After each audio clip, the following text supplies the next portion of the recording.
Welcome to episode number 218 of the Beyond Social Media Show, the podcast for all of you marketing, advertising, public relations, and communications professionals. We are recording live on YouTube on February 22, 2018. Ton of things to get through this week as per usual. Among the topics we'll discuss are Twitter streams news, Pali want a podcast, TikTok, Twitter, autocomplete interviews, Lonely Dog goes viral, mythical charms, Watson gets game, marketoonologist, the AI apocalypse, the day the web died, the diversity of milk, amped emails, concussion spotter, and a lot more. We started off with the best, and BL has the honors. As usual, BL, what was the best story of the week?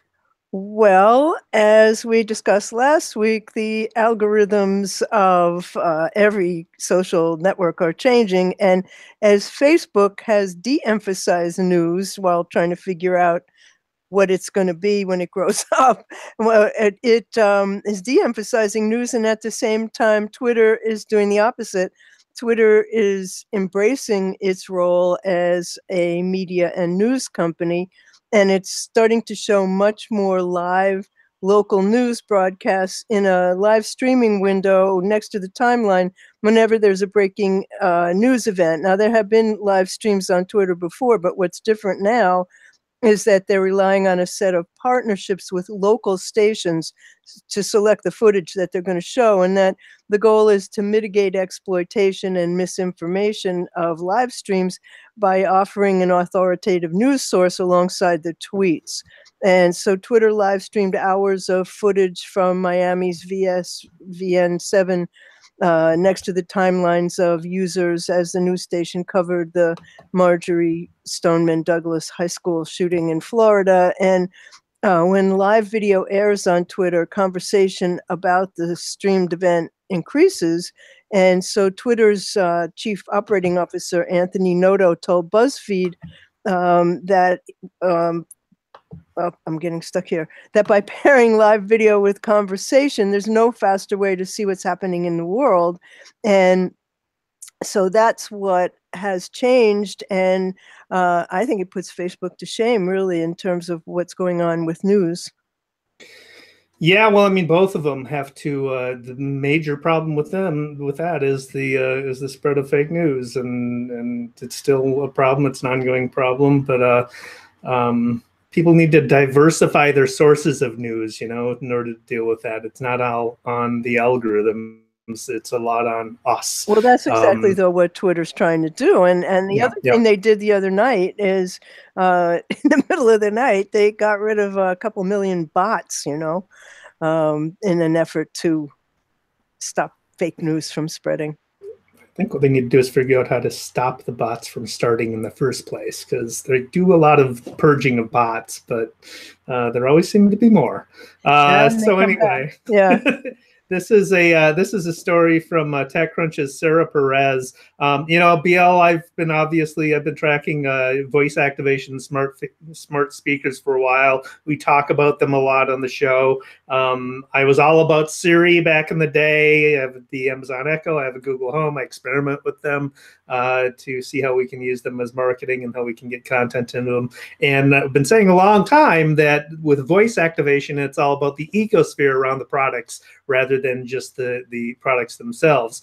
The tech needs to be good, obviously, and that's kind of why Siri fails. It's just not as good as the other voice-activated technology. But you think about it, you got Google Home, you have all Google's products that can be integrated with the product itself, Gmail, Calendar, Maps, YouTube, Google Play, and Search, of course. And Google's case, that means the entire web, right? They've got that indexed already. With Amazon, they've got e-commerce, all of my purchase history. They know my search queries within Amazon. They have Prime Music, so they got the music thing checked. They can read Kindle books. Most significantly, they've got Audible, so it can read audiobooks. But that's it in terms of content. So I was very intrigued with this story that revealed that the company has released a WordPress plugin called Amazon Pali. Now, Amazon Pali is a service that Amazon offers. This isn't a plugin that taps into that service. The plugin will basically digest the contents of a blog post and send it up to Amazon servers and then return it as a spoken word audio file of the contents of that blog post. So we've been talking a lot about having these audio plugins for blog posts. This one looks like it might be actually do the trick. So Pali uses machine learning technology to deliver more lifelike speech. For example, it understands the word LIVE to be pronounced differently based on its usage. So in I live in Seattle versus live from New York, right? Same word, pronounced differently. The voices, it makes the voices sound more natural than other voice-to-text engines. It has launched with 47 male and female voices. It supports 24 languages. It supports has support for things like whispering, quotation marks, timbre effects, dynamic range compression. And so these innovations make Alexa sound more natural too. The plugin's only available for people who are running their own installation of WordPress and hosting it on their own site, or if you're using it directly from Amazon Web Services. It does require a bit of configuration, but you can configure it to use different voices for different bylines, for example, different voices for quoted text. A lot of the options aren't available within the plugin itself. You can use the advanced features through Amazon Pali directly, but for podcasters in particular, and this is where we get to the heart of the matter, the plugin includes a feature called Polycast, and that lets you control the iTunes parameter that are generated within the RSS feed for like the iTunes category, the image, the contact, email contact, explicit content flag. So we could configure a version, if we implemented this, we could get on our blogs, we could configure a version of it to have our blog turn into a podcast that's available through iTunes. It essentially turns your blog into a podcast. So the Amazon Pali plugin is free, but Pali itself, the service, is not. The pricing is based on the number of characters in the speech requests, and the AWS free tier allows up to 5 million characters per month at no charge for the first year after you start using Pali. Afterwards, there's different pricing that I don't know about yet. I haven't tried it yet. I definitely am going to try it because it's something I'm very excited about, getting text content into iTunes, especially as a podcast. But this seems to me to be Amazon Echo's way of addressing the content deficit that it has compared with Google Home. I'm writing an extensive blog post on this topic for our agency blog. We'll include a link to it in the show notes, but fascinating development there, I think. That really is. And it sounds, do you know of any blog that's already doing it? I don't. I just learned about this last week, so I'd like to see how it is in action. You know. Yeah. So again, back to Twitter. Bloomberg is betting on Twitter, and what they're doing is they have a TikTok, which launched a while ago, but TikTok now has live global news updates at the top of every hour. And there's 24/7 global news coverage, and it is, and anytime there's breaking news, that is broadcast as well on Twitter, and it's quite an extraordinary development that Bloomberg has made this type of an investment in Twitter. And as was noted recently, Twitter, for the first time, their stock actually made a gain. And it looks like Twitter is finding, in my opinion, is finding its feet and, you know, its real purpose, while Facebook kind of flounders. And the cover of the new Wired magazine has a beat up picture of Mark Zuckerberg with Band-Aids and blood and, you know, black eye, because he's really getting beat up a lot lately, and I think for good reason. But I think what's going on Twitter is very hopeful and very upbeat, and I think it's going to continue to grow in terms of news value. Yeah, we mentioned that that article from Wired in last week's episode is the too long must-read article. It is a must-read article. Yeah. But speaking of Wired, this is a great example. I just love this video interview format example. I just love it. It's kind of the reading mean tweets example, but a different version of it from Wired magazine. They have it on their site now. It is the stars of Black Panther, Chadwick Boseman, Bozeman, Lupita Nyong'o, Hard to Michael say her B. name. Jordan. Yeah. Yeah. So the three Black Stars Panthers are answering Wired's autocomplete interview. So they answer the internet's most searched questions about Black Panther and themselves. So they just basically take the autocomplete from Google and answer the questions that people are asking through Google autocomplete. Great format. So among the questions are, who is Black Panther? Does Black Panther have superpowers? Who is stronger, Black Panther or Captain America? Who would win in a fight, Black Panther or Wolverine? Does Black Panther kill? And who is Black Panther's enemy? But you think about it, I'm going to use this format for answering questions for clients. For a video series on agriculture, for example, there's a lot of autocomplete questions that you can answer and have your experts answer them in a fun way, an engaging way. So I love the format. That's a great idea. Have you seen the film yet? I haven't. I saw Darkest Hour last week, so I do want to see Black Panther this week. Such amazing reviews from everybody. Yeah. Can't wait to see it. So this is a story from Minnesota, and this is about a therapy dog who goes to libraries and basically lays there while children read to him. And this came to me through my friend Joan Stewart, the publicity hound, and it was from the Minnesota Star Tribune, your paper. And the owner of the dog posted on Facebook and said, "For the love of dog, will someone please read to Sting?" And posted a picture of this he's a retired greyhound, and he's laying on the floor all by himself with no kid. And so thousands of people, 100,000 times the post was shared. And within hours of Sting's lonely visit to the library, his reading schedule, his dance cards full through April. And so thanks to Sting's 15 minutes of social media fame, the Pause to Read program that he was working through and others like it across the state and the country got a boost in earned media. And it's a literacy program that gives young readers an opportunity to practice reading in a non-threatening, non-judgmental, fun environment. And callers have offered to read to him from all over the country. Others pleaded with librarians to hold the phone to Sting's ear so they could tell him a story.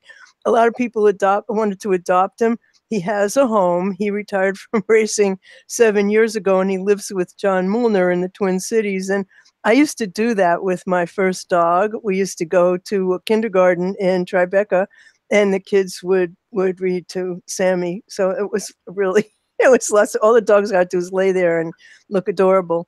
But the story went all over the world, and everybody wanted to read to him. Oh, that's wonderful. And that's very clever. I'd never thought of that. But having an environment that is a a comfortable environment where you're not being judged or anything about how to learn how to read. Yeah, standing in front of the class. Yeah, that's great. So another Minnesota story. This is from General Mills, headquartered here in Minneapolis. They crowdsourced ideas for a new charm for its Lucky Charms cereal. And naturally, the internet responded with a resounding unicorn. Of course. So Lucky Charms is now going to have a unicorn marshmallow charm in it. And we'll put it, I got this from a tweet from Lucky Charms account. So we'll put the link to it in the show notes. But I love Lucky Charms, and kind of glad they have unicorns now. Seriously, you eat Lucky Charms cereal? Yes, yeah. So speaking of silly things, no, this is not silly. Actually, this is quite important.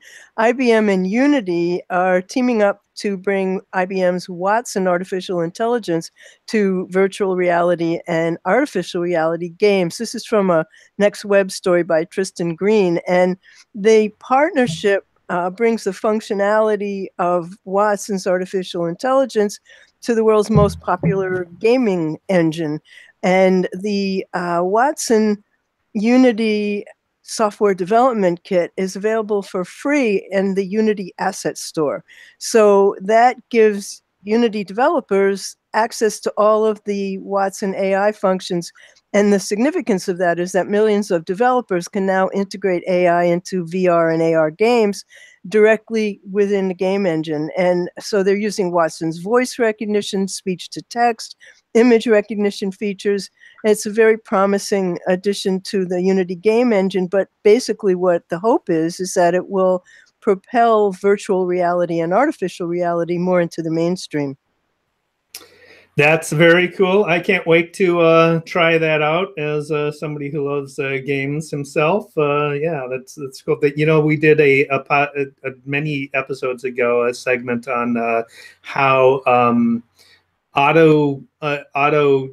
driving self-driving companies were using Grand Theft Auto to try and teach their algorithms to recognize pedestrians and how cars cross the street, and so they're using an actual video game to teach their AI how to recognize how to navigate. So it's kind of to New York and full circle. People make left turns onto the avenues.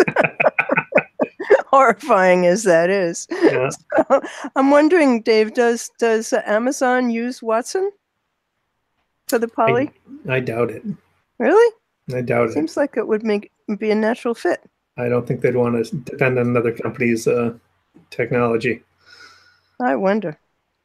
So this is a great. This has been around for a while, and I'm surprised I hadn't found it until now. But I've just found it, so I want to share it with you. The Marketunist. Tom Fishburne is the Marketunist. The Marketunist is the thought bubble of Tom Fishburne, who is a career marketer and cartoonist. It turns out that's a nice combination. He started cartooning on the backs of business cards as a student at Harvard Business School. And then he was in various marketing roles at General Mills, Nestle, Method, and Hotel Tonight. And during that time, he parodied the world of marketing in a weekly cartoon.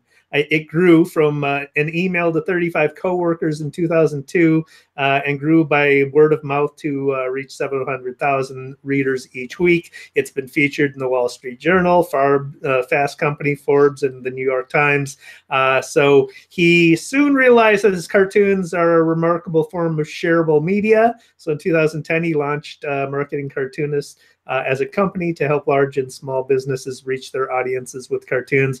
There's a bunch of examples of his cartoons on the website, which we'll link to in the show notes. I'll share one with you. The title is called Future of E-Commerce. It is 4 panels, and the first panel is a woman looking at her smart speaker, and she says, "Order Kleenex." And the speaker says, "Ordering Amazon basic facial tissues." She replies, "No, I said Kleenex."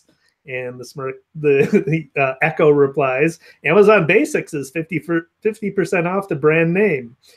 "But I said Kleenex." Kleenex!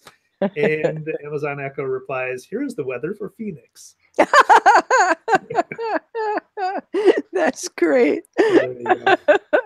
Well, you know, artificial intelligence isn't all that it's going to be, but it's getting closer. So does that bring us to our worst news of the week? Speaking of artificial intelligence, yes, it does. Right. Well, the dark side of artificial intelligence is something that Wired Magazine's Tom Simonite says we should be very afraid of because there's a new report. It's called The Malicious Use of Artificial Intelligence, and it's on the downsides of progress in artificial intelligence. And it warns that we better be paying attention to the heavy moral burdens created by the creators of new technologies. And well, I mean, a lot of people have been talking about this, but this is a 99-page document, and it has an unpleasant and sometimes lurid laundry list of malicious uses of artificial intelligence. And it says that we need to have urgent and active discussions on how the technology could be misused.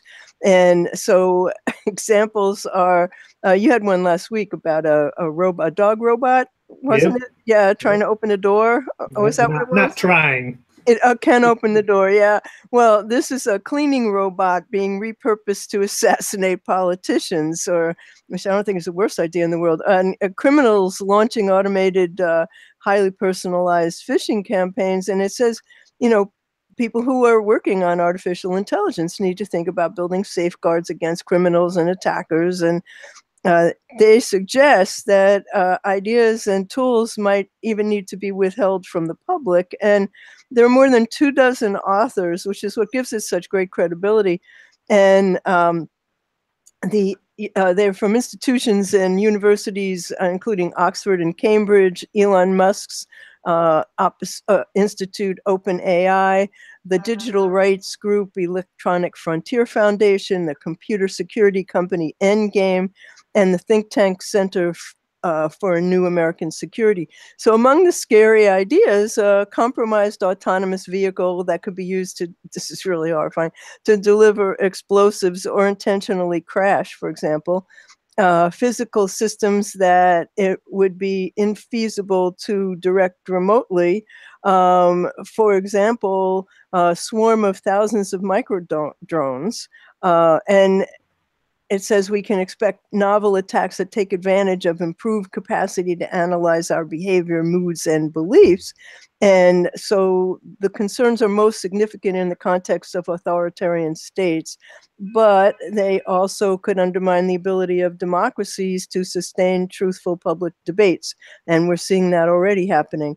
Also endowing low-skill individuals with previously high-skill attack capabilities.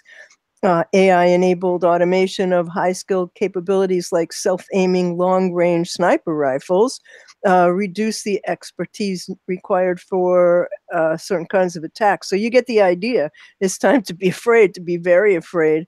And Shahar Avin, a lead author of the new report, who's a researcher at Cambridge University Center for the Study of Existential Risk, isn't that a great title? Says the field's innocent attitude is an outdated legacy from decades of artificial intelligence overpromising and under-delivering. And the quote he has is, "People in AI have been promising the moon and coming up short repeatedly. This time is different. You can no longer close your eyes." Gotta be scared. I mean, this time they're delivering on the promises. Yeah, it's exactly. working. I have at work actually this week, one of my colleagues said, "David, stop scaring us," because I always bring up these things. We talk about them on the podcast all the time about the, but you know, we've talked about the way that video technology is, AI is being implemented in video technology, that you can make people say anything you want them to now. AI swarm drones, we talked about that in one of the most recent episodes regarding the Olympic drones, right? Just they're very pretty, everything, until you think about them having missiles on them and doing an autonomous attack. My main thing about self-driving vehicles and smart cities is, how do you keep somebody from hacking the grid? Because that's what it's all going to depend on, right? There was many episodes back, we talked about a guy who was proposing that we have a governmental body that's akin to the National Transportation Safety Board, I think is what it is. That's the group that goes and investigates crashes and stuff to see what went wrong in a plane crash, to do that with technology. Well, you're going to need those for self-driving cars any minute. To go and see, okay, well, this is what happened. We need to look at your code and find out what happened and report on it and prevent it from happening in the future. Well, but there are scary aspects to that as well. And, you know, earlier this week, I was reading about the singularity and whether it's coming in 30 years. It was originally to be, you know, at the point where machines are smarter than all human knowledge. Originally, it was thought to be 2045. Now it's thought to be sooner, depending on who you talk to. And, you know, all of this is coming to a head right now. But, you know, how much government intervention do we want? There's a lot to think about in all of this.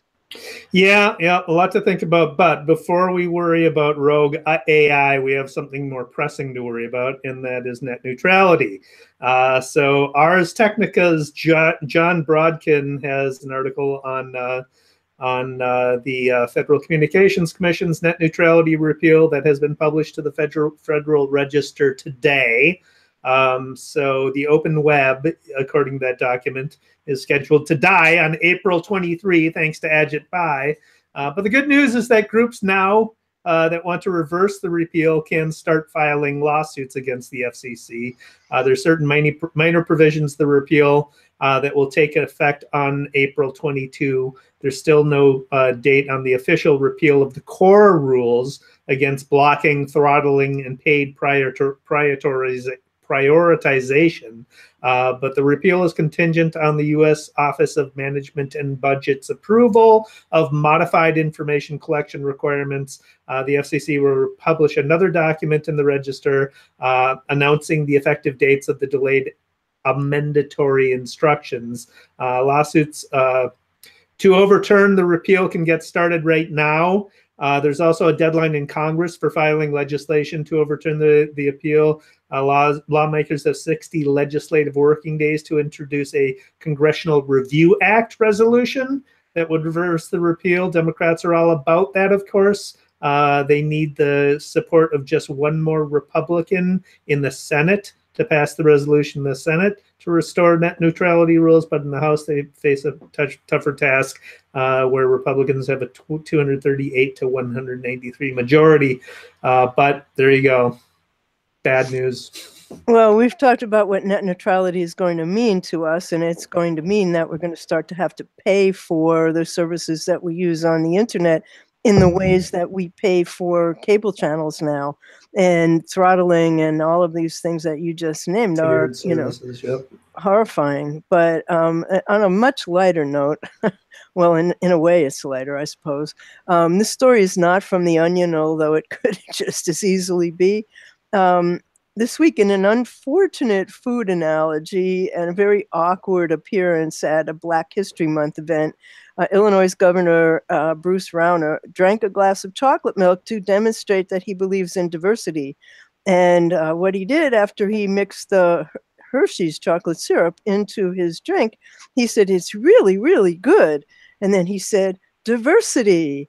And it was a clunky corporate metaphor that was the brainchild of Hyatt Hotels diversity and inclusion executive Tyrone Studemeyer. And he appeared alongside the governor to discuss workplace diversity at this Black History Month event.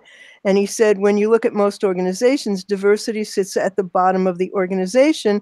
You don't get inclusion until you actually stir it up. And then he pours the Hershey syrup in there, tells the governor to stir it up, and it turns brown. And the governor then takes a sip and says it's good. And Stoudemire told Chicago Inc. that he's been using this chocolate milk stunt for 16 years as a simple way to illustrate the lack of diversity at the top of Fortune 500 companies. And so he typically picks the most powerful person in the room to do the stunt with him as his assistant. And he said Rauner didn't know what he was getting into. So my favorite tweet about an hour afterwards said, an hour later, the governor remembered that he's lactose intolerant and milk makes him gassy. Yeah. You had to see him do it. Well, you will see him do it. It's So I don't know how to follow up on that one, but chocolate milk. here's a piece by the Next Web's Mix on Google AMP. Google AMP, of course, is the acronym for Accelerated Mobile Pages, and Google has announced that they are going to be introducing that technology that is originally Google's answer to Facebook Instant Articles, where you strip away a lot of the code that makes pages slow to load in browsers on mobile. And so this was Google's similar technology. They are going to apply that technology now to Gmail in order to make emails a lot more engaging and interactive. So with AMP for email, it will be easy, it will allegedly be easy for information and email messages to be dynamic, up-to-date, and actionable. The solution will make it possible for you to take simple actions within the email, like booking a calendar appointment or RSVPing an event directly within the email, so you don't even need to go outside to do it. In the example they showed, and we'll have it on the show notes, Pinterest, an email from Pinterest that you'd be able to interact with a Pinterest board directly within the email without actually going to the Pinterest page. So why is this in worsts? Because I don't really buy the easy part. I think it's going to be a lot more work for email marketers to implement this. Gmail is a significant email client, so they're probably going to have to implement it. And if they need to do different versions for Gmail versus Outlook versus whatever, yeah, it doesn't seem like it's going to make have to their learn lives them all. any easier. Yeah. Well, I mean, the only thing I really want to hear about email is that it's going to go away. What? It's driving me It's crazy. never going to go away. I know it's not. I Never get should. 24,000 of them in a month. Yeah. I mean, it's insane. It really is. Yeah, so do I. Do use filters. I do. I do.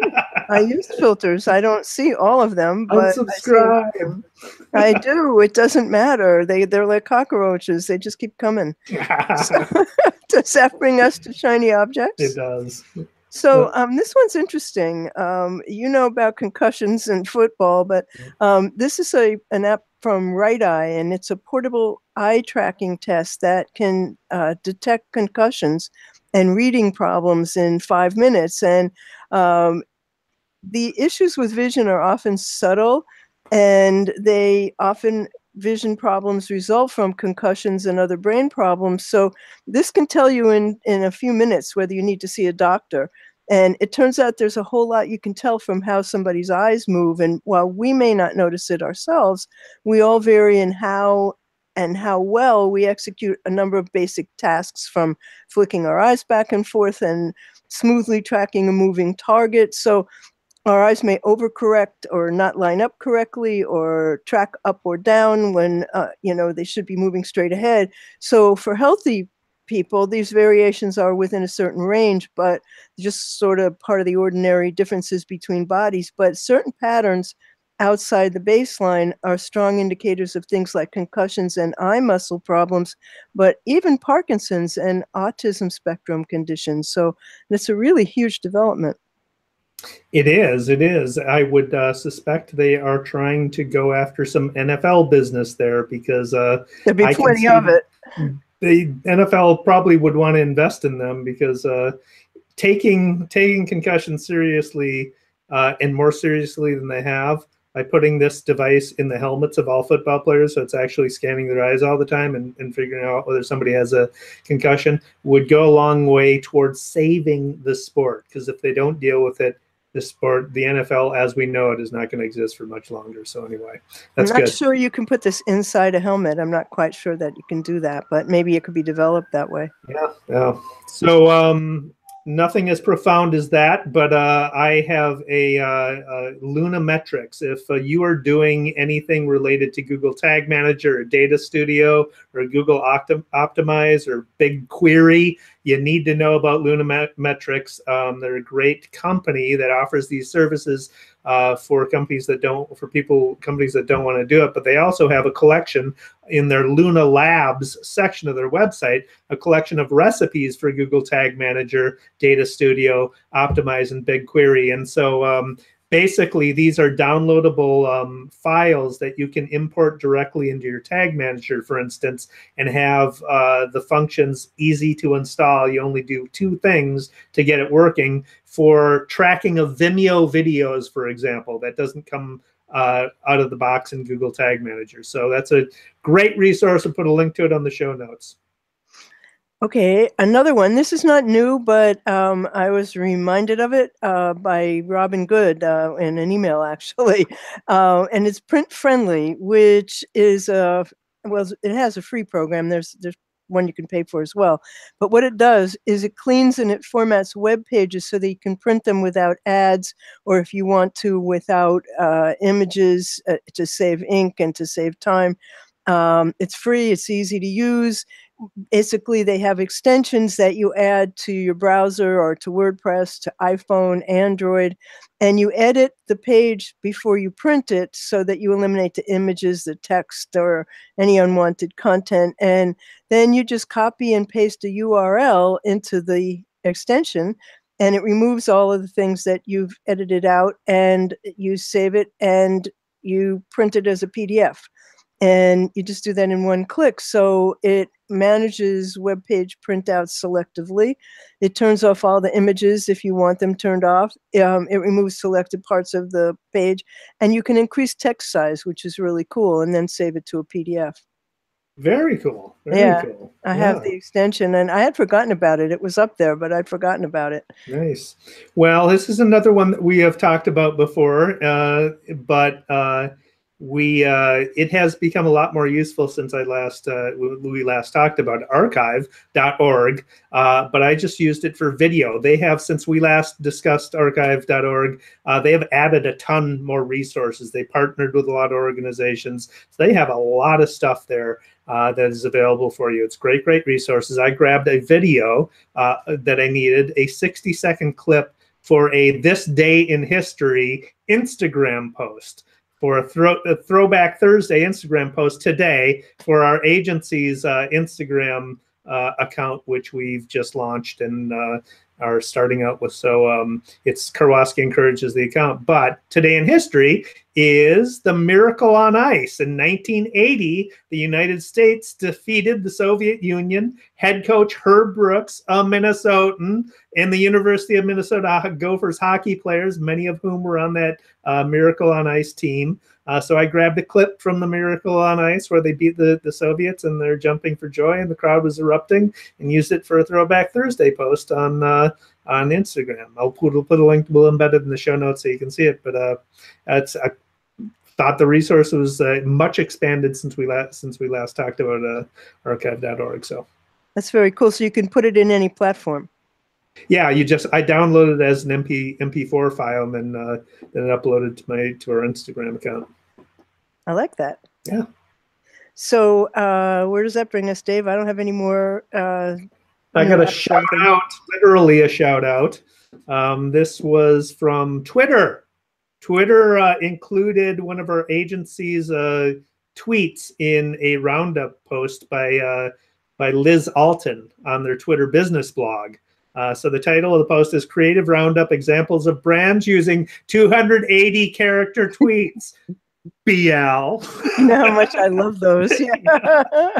So the roundup included our tweet and said, PR agency Karwoski Encourage uses the additional space to make their formatting stand out in a busy feed. In this recruiting tweet, they combined white space bullets and strategic hashtags like internship and public relations to drive applicants to their site. So we used it for finding talent for an internship we had open, but we'll include that in the show notes as well. And then let's wrap this up with the daily numbers. Wait. I want to say that what I do like about the longer format is that you can put white space in your posts and you can have lists, and I do that, but I still don't have 280 characters. So you're saying there's a chance for 280 characters? No, I'm saying that there's a chance for that much space, that the space is a good thing, but I still believe that 140 characters makes you write better. Okay, well, that's fine. We'll be arguing about this for 100 years, yeah. Or 280 maybe. Smart speaker ownership. This is from NPR and Edison Research. 1 in 6 Americans now owns a smart speaker. That's up 128% from January 2017. And among Americans, 18 plus, 11% of Americans own an Amazon Echo, and 4% of Americans own a Google Home. But those numbers are increasing. And as people love the effortless ability to interact with a device using voice, they're just going to become as ubiquitous as everything, I think. And tell us again how you find the show by asking for it. Oh, yeah, on Alexa. Oh, there we go. Just ask Alexa to play the Beyond Social Media Show podcast, and we're on there via iHeartRadio, so you can listen to it through your Amazon Echo. Okay, well, that might be a reason to get one. So that brings us to the end of episode 218 of the Beyond Social Media Show, and we thank you for watching, and you'll find the links to everything we discussed on the show on BeyondSocialMediaShow.com/218. 218. And we hope you'll leave us a review and tell us what you thought. We also hope you will subscribe on iTunes or iHeartRadio or Stitcher or Google Play. David Erickson, my co-host, is on Twitter as D. Erickson. He blogs at estrategyblog.com and creativepr.com/blog, both of which you should have on your reading list. He's on YouTube as eStrategy. I am BL Ochman. I'm on Twitter as @whatsnext. I blog at whatsnextblog.com. I'm on YouTube as What's Next Blog. And my website is blochman.com. The show is on the web at beyondsocialmediashow.com. We're on YouTube. We're on Twitter as BS Media Show. And as I said, we're on iTunes, Stitcher, and iHeartRadio. And we will be back next week on same time, pretty much. And we will see you then. Thank you for watching. Thanks for watching.